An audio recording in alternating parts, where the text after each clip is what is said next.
العالمين. اللهم صل على سيدنا محمد وعلى آل سيدنا محمد. اللهم أوصل ثواب ما قرأناه من القرآن العظيم. هذه هدية واصلة ورحمة نازلة وبركة شاملة بعد القبول منا إلى حضرة حبيبنا وسيدنا مصطفى محمد صلى الله عليه وسلم، وإلى حضرات سائر الأنبياء والأولياء والعلماء والشهداء والزهاد والصديقين والصالحين.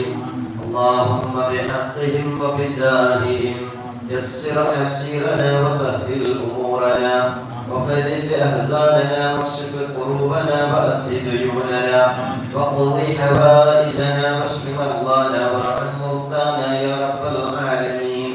اللهم بارك لنا في كسبنا وفي تجارتنا وفي سائر محاولاتنا وفي تعلمنا وتعليمنا وتدريسنا وفي محفلنا هذا بركة تامة كما باركت على عبادك الصالحين. ربنا عليك توكلنا وإليك أنبنا وإليك المصير.